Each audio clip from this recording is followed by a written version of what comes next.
El cine de terror es un género cinematográfico que se caracteriza por su voluntad de provocar en el espectador sensaciones de pavor, terror, miedo, disgusto, repugnancia, horror, incomodidad o preocupación.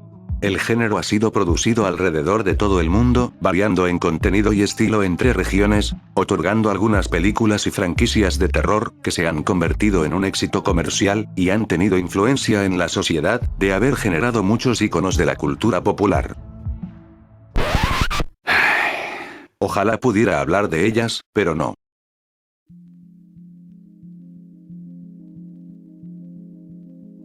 Muchas películas de este género no corrieron con la misma suerte. Ya sea por su bajo presupuesto, la falta de originalidad, o incluso la mala dirección, estas películas expresaron una gran pena ajena hacia el público que vio alguna de ellas. Algunas de ellas se crearon en broma, mientras que otras quisieron tomarse sumamente en serio. Y como resultado, fueron un fracaso total. ¿Quieres conocer cuáles películas debes evitar a toda costa? Ponte cómodo, que estás a punto de ver las 10 peores películas de terror existentes. Que comience la masacre.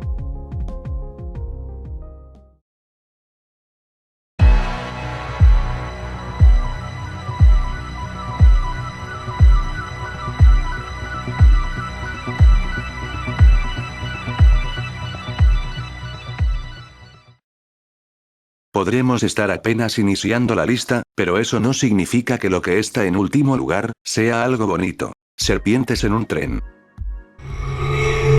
Bajo una poderosa maldición maya, dentro de una mujer joven nacen serpientes que la devoran lentamente desde dentro.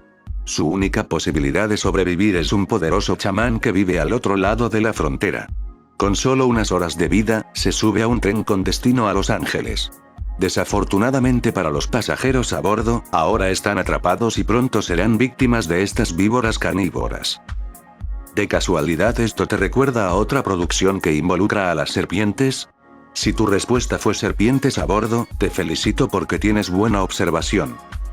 Si piensas que esta película se plagió a esa producción, no te culparía de hacerlo. Pero he aquí un detalle interesante.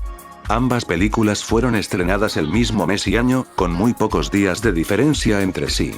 Serpientes en un tren fue la primera película en lanzarse, justamente el 15 de agosto y nadie sabe de su existencia. Serpientes a bordo fue estrenada 3 días después, y ella fue la que tuvo mayor popularidad en su momento.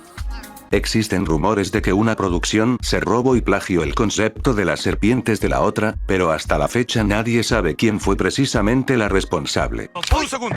Yo soy Buzz Lightyear y esta tropa está a mi cargo. No, yo soy Buzz Lightyear. Yo soy Buzz Lightyear. Yo soy Buzz Lightyear. Decídanse, ¿quién de ustedes es Buzz? Yo. Ta madre, menos mal que tengo algunos puntos de vista que declaran a esta película como la plagiadora. Para empezar, esta película presenta un origen del brote que pudo haber funcionado. Una maldición maya se puede sacar provecho cuando es manejada como se debe. Por ejemplo, si la maldición hubiera sido puesta en el tren en general, la trama estaría a su favor a gran nivel. Pero, lo que hicieron aquí, fue que la maldición solo se vería afectada hacia una persona. Una mujer, que le salen serpientes por su boca. No friegues, te hubiera perdonado un poco si la mujer recibiera una especie de magia oscura que le permitirá invocar las serpientes a su gusto, y no que las estuviera pariendo por su boca. A medida que avanza la historia, tienes muchos defectos en la producción que a leguas notarás lo apresurado que se realizó. Las serpientes que verás en toda la película son exactamente las mismas.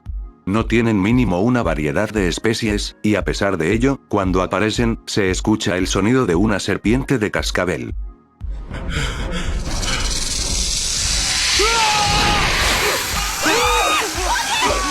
Qué curioso, ¿verdad?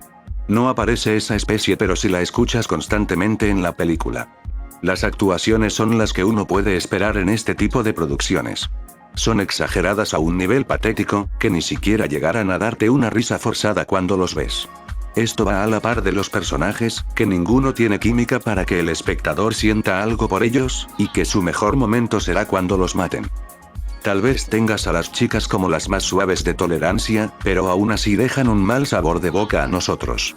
Ahora que lo menciono, tenemos a un personaje que supuestamente es un chamán o un curandero que intenta levantar la maldición de la mujer, pero en toda la película se la pasará diciendo una especie de conjuro, que no funciona en absoluto. Es más, ni siquiera llegarás a entender qué quiere hacer al decirlo, porque parecen simples palabras mezcladas con otras. Los ataques de las serpientes, fácilmente echan a perder aún más la película. Porque siempre que ellas entrarán en acción, las tomas y dirección de la cámara quedarán fuera de lugar, a cierto punto, que parece censura intencional. Se podría decir casi lo mismo de las muertes o las escenas que involucran la sangre. Esta sí está presente en la pantalla, pero el maquillaje es pobre, y más de una vez notarás que se trata de pintura roja. Claro, preferiría ver esto, a ver cómo surgen ellas. Y es que para que salgan más serpientes, tienen que escupir, vomitar, una sustancia viscosa verde que en verdad, nunca me sentí más asqueado, porque mezclada con ellas, parece que estás viendo más una infección con parásitos. Lo que se lleva el trofeo a lo más ridículo de esto, es el final. Es bastante loco y fumado, que para poder disfrutarlo o mínimo entenderlo, tendrás que estar bajo los efectos de lo que consumieron los productores. Como último detalle, todos los defectos se reflejaron debido al bajo presupuesto que posee la película. $1 millón se puede hacer muchas cosas, pero para una película de este tipo, se requería más para que mínimo fuera pasable. En fin, la película es un claro intento de llamar la atención al espectador, donde se involucra a un animal letalmente peligroso. Pero que a fin de cuentas, este animal no llegará a aparecer tanto como uno lo espera. Dadas las circunstancias, si tuviera que elegir entre una de estas dos producciones, elijo por completo a Serpientes a Bordo, que mínimo ofreció el concepto a manera de comedia, lo que debimos haber obtenido en esta otra producción.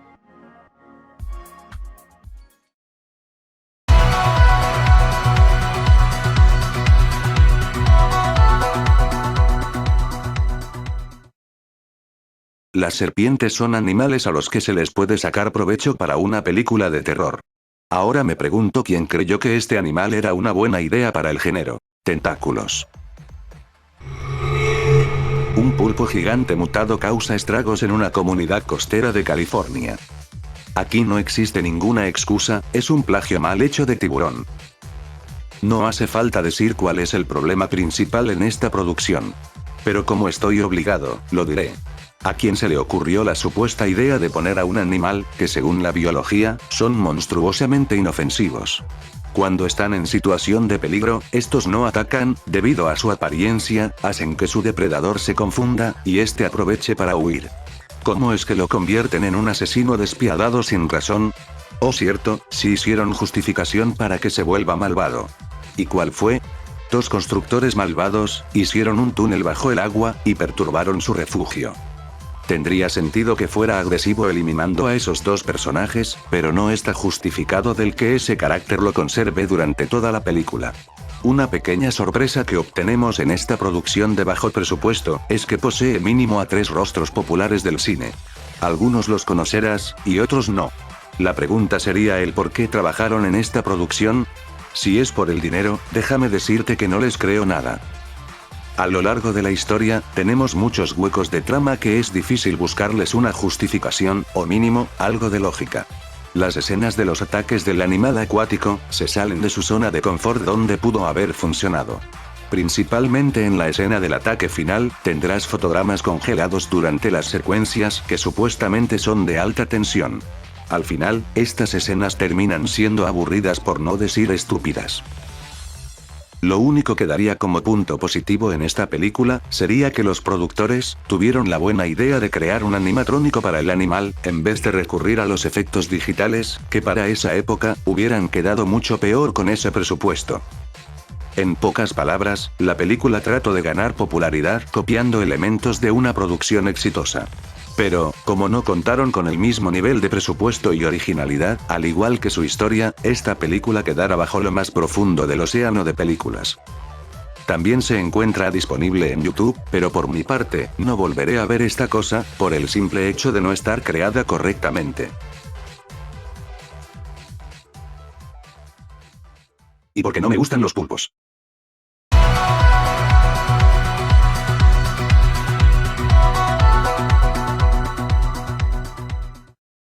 Para mala suerte de todo cinéfilo de terror, las películas independientes de este género no son las únicas que terminan siendo las que fracasan.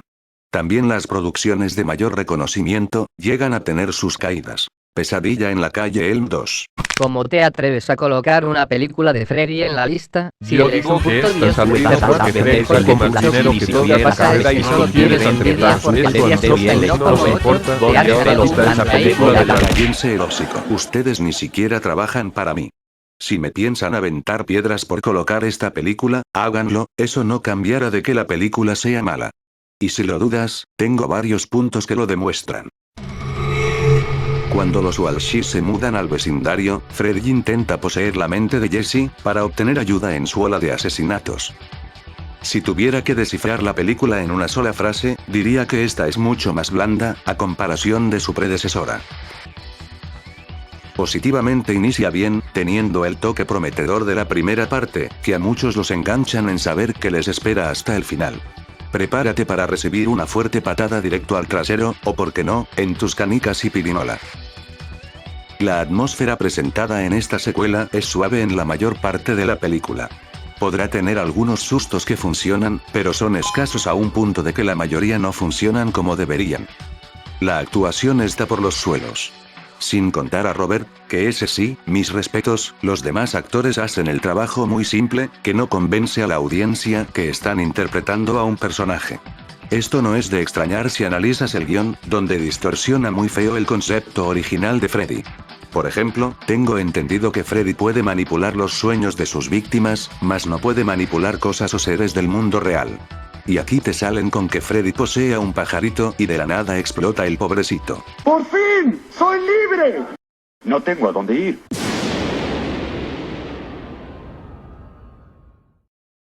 En cierta parte de la película, el espectador puede quedar confundido debido a lo que sucede con el protagonista y Freddy. ¿Realmente Freddy posee al muchacho?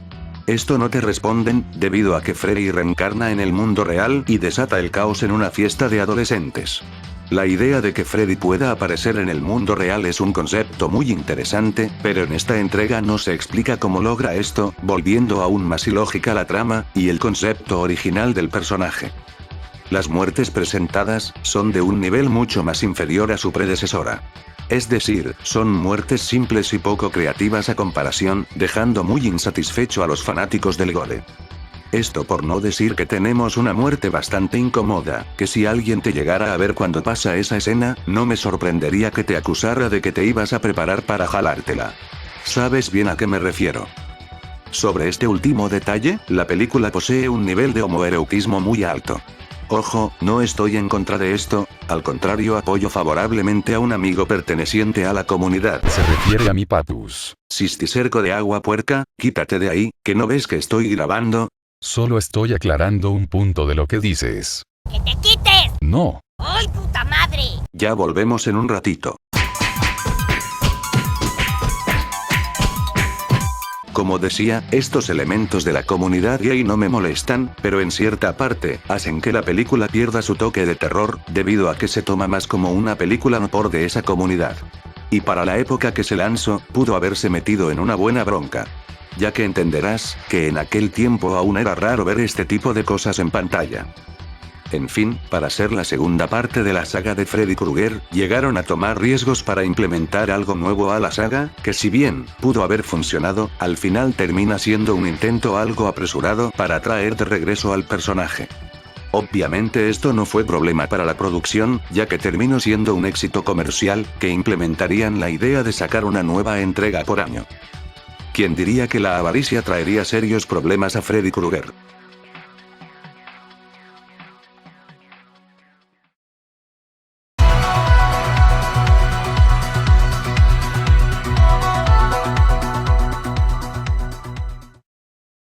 Si los puestos anteriores te parecieron malos, ya sea por la historia o su personaje antagonista, espérate a saber quién es el villano que ocupa este puesto. The Lift. Sí, un elevador asesino es el antagonista de esta película.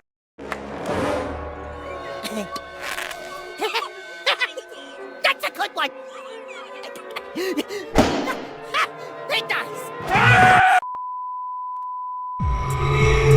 Un técnico de ascensores se ve envuelto en una red de misterio y peligro, mientras investiga los desconcertantes accidentes mortales que ocurren en los ascensores de un nuevo edificio de oficinas. Exactamente qué querían demostrar aquí. La película carece bastante de la atmósfera del género al que está siendo lanzada. Analizando las cosas a profundidad, la historia se centra más en largas charlas y aburridas sobre microprocesadores. Si bien puedes aprender algo de esto, no es lo que estamos buscando. Los personajes son superficiales en la historia incluso de sí mismos, no tienen una personalidad fluida, y varias veces presentan momentos patéticos sin razón. Las muertes, a pesar de ser muy pocas, carecen de impacto o interés para el espectador. Lo que quiero decir es que, no son disfrutables a como uno las puede apreciar, algunas son censuradas, y la decapitación mostrada aquí, no es convincente cuando se ejecuta. El clímax de la película es otro punto muy vago como para felicitar a las personas que pudieron llegar hasta aquí, y no quitar la película. El enfrentamiento entre el elevador y el técnico transcurre muy lento, no genera tensión o desesperación, y terminan por darle una muerte patética al ascensor. Pues su talón de Aquiles era la caja de los fusibles donde opera este artefacto, unos simples balacitos y el elevador se murió. Ni siquiera el pequeño giro donde se lleva a una última víctima antes de morir funciona, porque a este punto la persona que vio el resto de la película no le llegará a ser interesante en lo más mínimo. Y hablando de interesante, hablemos de cómo es que el elevador resulta tener vida. Según la trama, revelan que la empresa japonesa, responsable de diseñar los componentes eléctricos del sistema del ascensor, ha desarrollado un biochip. Un chip de computadora biológico, que está dotado de inteligencia artificial. Ok, doy puntos porque la idea sí es creativa y pudo funcionar en su totalidad, pero como siempre ha pasado, el concepto no se ha ejecutado correctamente, y termina dejando unos cuantos cabos sueltos. Por ejemplo, como por qué decidieron crear ese chip. O mejor aún, porque decidieron ponérselo a un elevador, existiendo tantos objetos que saldrían mejor beneficiados en cuanto provocar asesinatos, y sean marcados como accidentes. A pesar de que la historia y el antagonista son mediocres, mucha gente aprecia esta película. No sé si porque les da nostalgia, o en comparación de otras producciones termina siendo mejor en su concepto. Yo que sé, a veces dudo de la sociedad en lo que realmente quiere de producciones.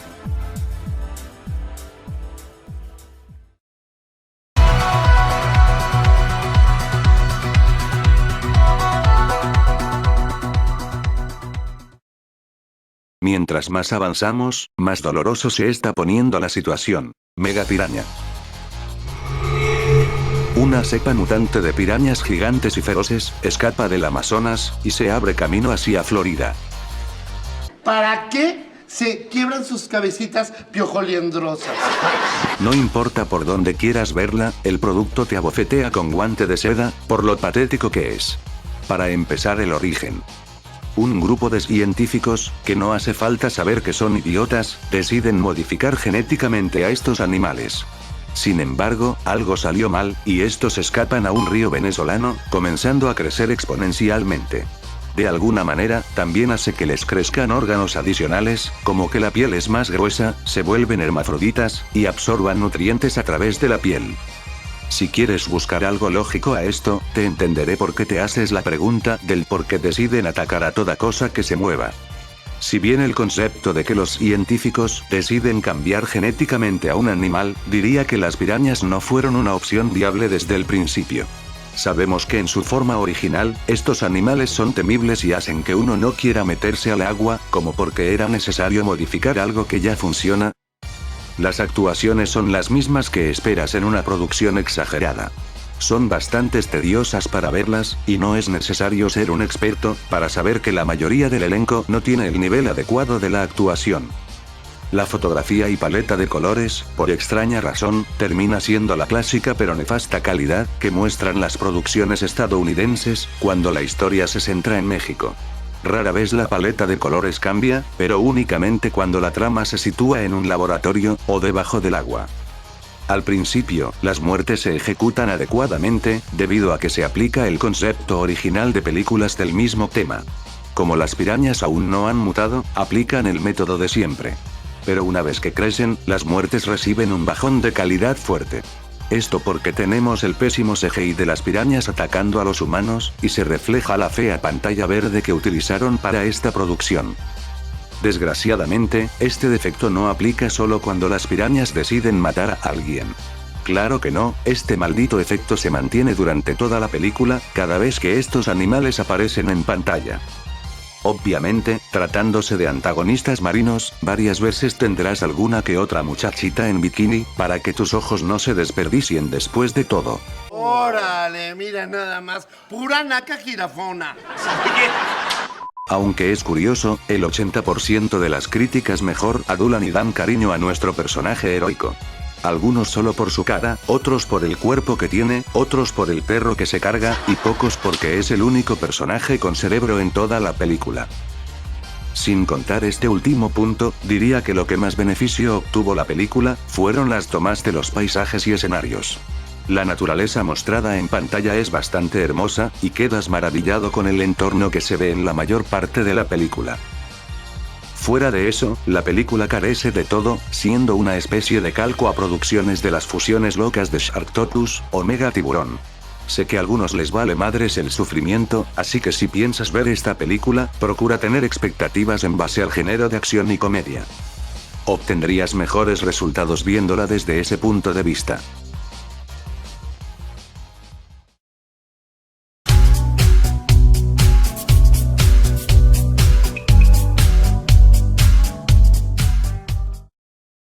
Descansemos un poco de los conceptos fumados, y hablemos de uno que en verdad, casi funciona. La habitación de las mariposas. Una anciana solitaria, obsesionada con las mariposas y con desorden bipolar, desarrolla una inquietante relación con una misteriosa, pero aparentemente inocente joven. La historia de esta producción avanza muy lento, honestamente está justificado que más de una persona se quedara dormido mientras ve esta película. Y no los culpo, también lo haría yo. La trama juega un poco contigo cuando no conoces nada acerca de la película, pero una vez que comienzas, notarás que te están ofreciendo otra cosa. La mujer que se mencionó, en realidad no es la antagonista desde el comienzo de la película, se podría decir, ya que en realidad, tenemos a una niña adolescente que manipula, o más bien, engaña a mujeres mayores, para tratarlas como billeteras con patas. Cuando decide elegir a Anne como su propia víctima, las cosas cambian.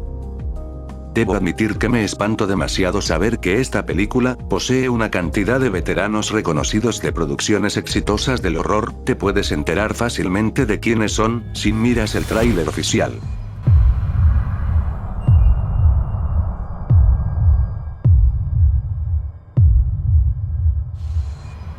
Los conoces y te preguntas, ¿qué diablos están haciendo aquí?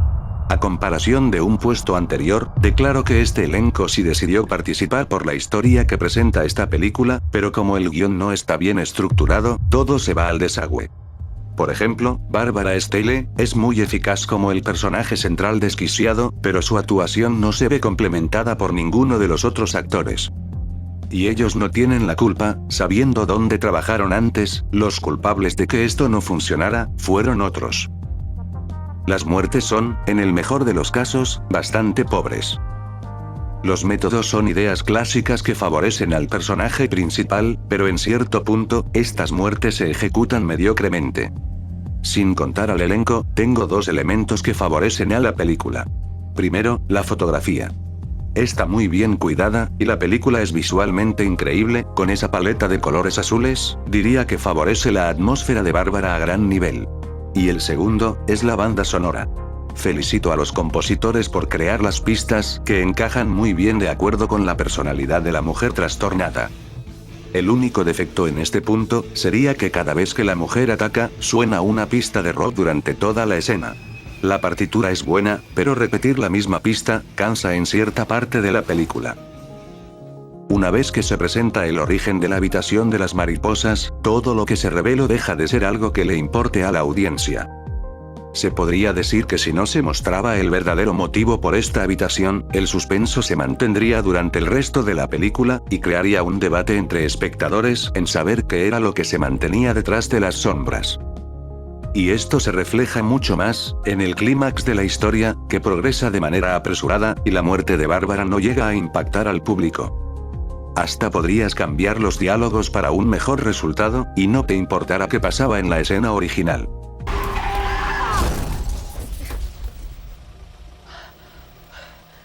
¿Está muerta?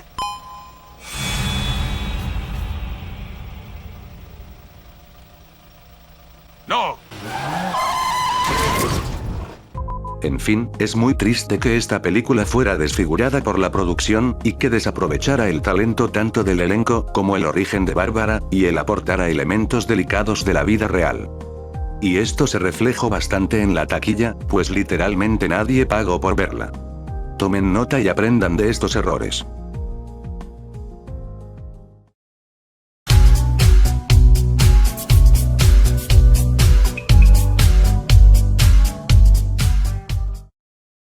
Será mejor que prepares algo para azotar al piso o la pared, porque este, y el próximo puesto, fueron estrenados el mismo año. Killer Sofá. Veamos qué enfermizo productor decidió aprobar esta chingadera. Un asesino reclinado en una silla queda hechizado por una chica y empieza a cometer crímenes pasionales.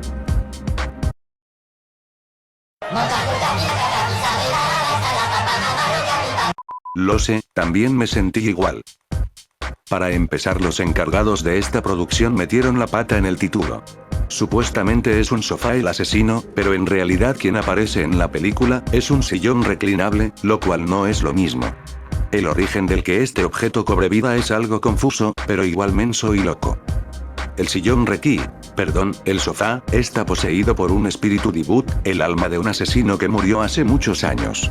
Su amante ha ocupado la vida de generaciones de mujeres y los dos se han separado a lo largo de los años.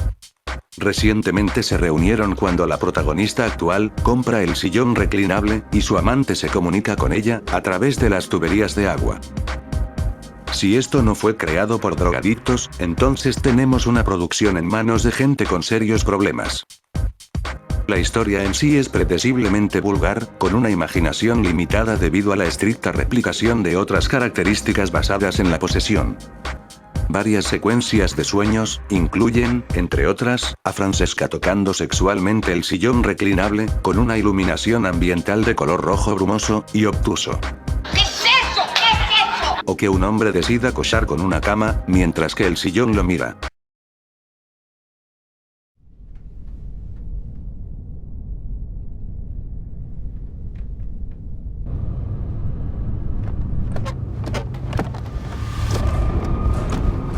¿Por qué?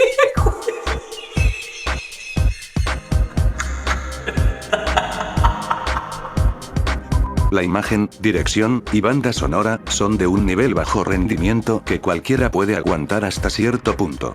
Por desgracia, cuando la historia transcurre en la noche, la paleta de colores queda fuera de su enfoque habitual, y revelan las escenas con un contraste mal ejecutado. A veces no llegas a ver lo que aparece como escenario, y apenas se distinguen el antagonista y los humanos, por sus colores. La comedia se manifiesta fuertemente cuando el sillón ataca, y más cuando logra matar a una víctima. Pues ninguna de las muertes vistas en esta película está hecha para tomarse en serio. Mientras más patética sea la escena, más cómico será el resultado. Además de lo ya antes mencionado, el giro de mostrar la verdadera cara del sillón no genera impacto. Pues una vez que sabes sobre el origen de su posesión, y que la película se enfoca en contarte sobre ello, el giro se vuelve muy predecible y ambiguo.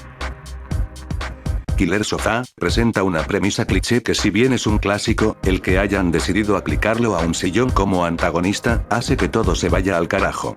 No aporta algo realmente llamativo al género, y fácilmente puedes aceptarla como una producción de burla, que solo fue creada para que pierdas tu tiempo injustamente.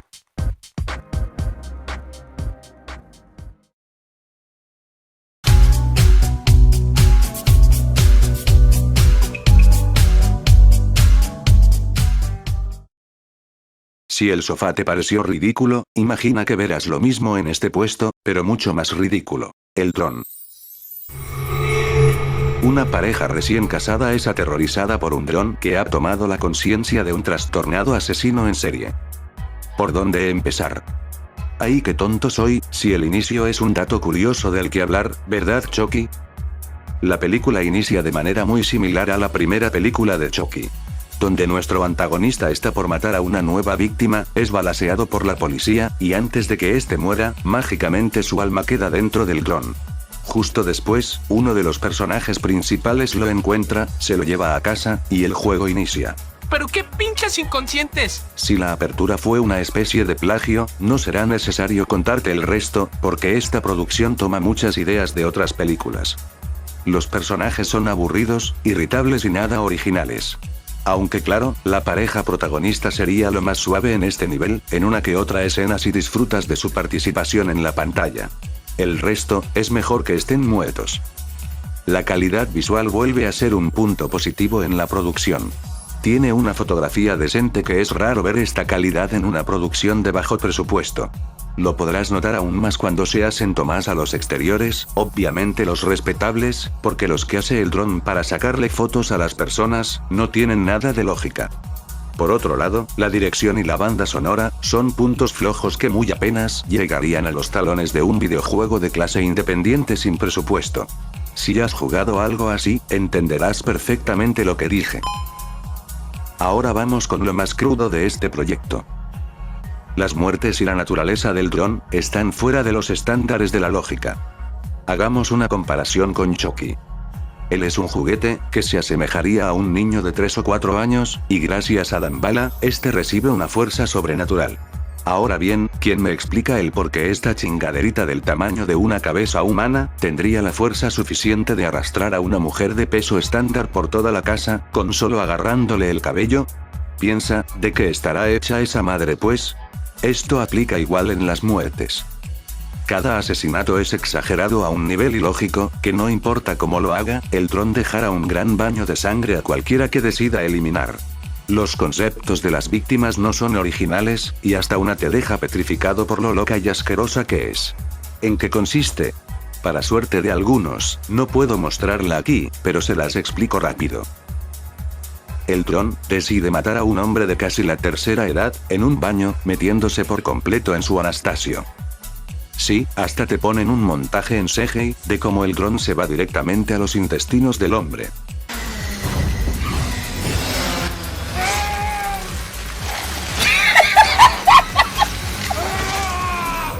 ¡Qué verga acabo de ver, güey! ¿Qué es lo peor de esta muerte? Que cuando acaba, el dron le manda una foto a la chica protagonista, y resulta que el Anastasio del señor, está intacto. Creo que de aquí se basaron en lo que le pasó a Alejo Ospina. ¡No! Es increíble que lo diga, pero si quieren ver un dron matar de la manera más lógica posible, tendrán que ver a un viejo amigo. En pocas palabras, ¿qué es lo que aprendimos de esta película? Que los drones son una amenaza, no los compres, y cuando veas uno, rómpelo sin pensarlo 2 veces.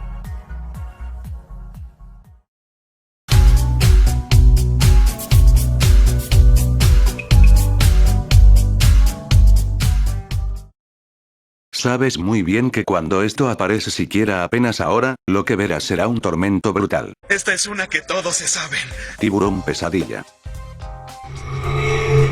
Los supervivientes de ataques de tiburones anteriores son cazados por un tiburón sobrenatural en sus sueños. Para mis amigos frikis, favor de no confundirse con la carta del anime de Yugi, ambos tendrán el mismo nombre, pero si esta película fuera una carta, tendría un efecto diferente. Quien lo vea, sufrirá cáncer de ojo. Vayamos al grano, se estimula que esta película de alguna manera, es una continuación o una historia del mismo universo de producciones pasadas, como Trailer Park, o Atómico Tiburón. Pero si me permites decirlo, esta película expresó la idea más original a comparación de las demás. Es lógico que existiera un caso, donde una persona tenga pesadillas con un tiburón, y pudiera padecer los síntomas de una pesadilla, o por qué no, que también se petatee con un infarto. El problema aquí sería que decidieron llevar la idea a un nivel mayor, y ese fue el dilema principal. Me explico, las escenas de las pesadillas son ejecutadas de un modo psicológico bastante fluido, hasta algunas merecen créditos porque se crean de forma correcta. Pero cuando deciden implementar al tiburón como una identidad paranormal, estas pesadillas pierden efecto, y mucho. Sin embargo, la trama se desvía mucho después del segundo ataque, dejando muchos cabos sin resolver, y la explicación del cómo un tiburón es un ente paranormal, no es explorado con profundidad. Había dicho que las pesadillas se ejecutan decentemente, pero cuando el tiburón entra en acción, las escenas bajan de ritmo, y las muertes son ejecutadas de la manera clásica, pero vaga de este animal. Hablando de normalmente en este tipo de producciones, siempre terminan por cambiarle la genética para que luzca más aterrador o más pedorro. En este caso, se agradece que mantuvieran el animal tal y como debe estar. Y si bien le agregaron unos dientes diferentes a los que se les conoce, no veo problema con que los tenga. Sé que no debemos de protestar ni reclamar por este tipo de producciones, todos sabemos que esto nunca se detendrá, y seguiremos obteniendo muchos conceptos locos con este animal.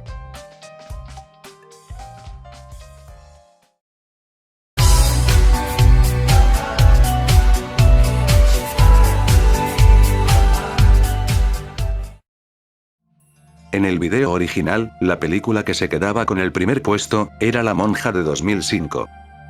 Voy a ser honesto con ustedes. He vuelto a ver la película, y la verdad, la traté muy mal injustamente. No debió aparecer en el primer lugar, y ni siquiera en la lista. A comparación de otras producciones, esta película tiene lo suyo de que la salva de ser mala. Por lo tanto, en esta remasterización, será reemplazada por El Experimento Ouija 2, Teatro de la Muerte. Un grupo de asistentes al teatro desprevenidos, quedan atrapados después de que un espíritu voraz resucita, y se libera de una tabla Ouija. Que no te engañe esa portada, no es lo que parece. La portada y la premisa de esta película, parecen algo interesante, y cualquiera estaría dispuesto a ver. Por desgracia, esto solo es una máscara, ocultando el verdadero producto fétido y desgraciado que nadie pidió. El elenco de la primera entrega, vuelve a aparecer para participar en esta segunda parte, aunque en cuestión de minutos notarás que nadie tiene una gran personalidad, y lo reflejan en sus personajes. Diría que el escenario sería el único punto que beneficia la película. A pesar de ser un lugar bastante simple, en algún que otro momento es espeluznante, y forja la atmósfera adecuada. Aunque esto no dura mucho, porque la edición, la filmación, y la paleta de colores, están muy descoordinados para beneficio del antisusto. ¿Qué significa eso? Que la mayor parte de la película tenemos una iluminación espontánea, que arruina el ambiente que debería generar la película. Y cuando estamos hablando de una historia donde los espectros tienen mayor beneficio en la oscuridad, esto simplemente se vuelve patético. Supongo que las muertes pasan por algo similar. Los personajes son eliminados uno por uno, ya sea por un espectro o por otra cosa. Y cuando se trata del espectro, estos momentos se ejecutan mal, no tienen la tensión que uno quiere, y hasta se pueden ver los efectos y maquillaje, que en verdad, son bastantes pobres. A como pasa el tiempo, el guión y la historia, no van juntas, y cada quien se toma su propio camino. Cuando alguien decide prestar atención al menos una de ellas, notarás las incongruencias que la película tiene. Tenemos huecos de trama tan fuertes, que la única forma de encontrarles lógica sería rehacer la historia, desde el principio. La primera parte no es una joya del terror, pero digamos que tiene lo suyo.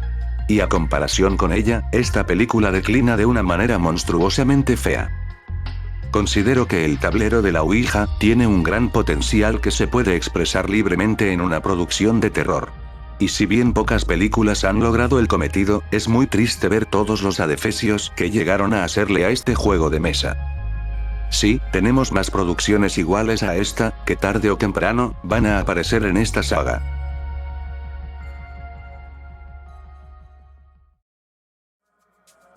Si el capítulo fue de tu agrado, te pediría de gran favor, que apoyaras mucho este video, al igual que el original.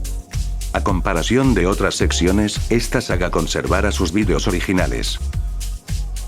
Has llegado al final del capítulo, de antemano te agradezco por llegar hasta aquí.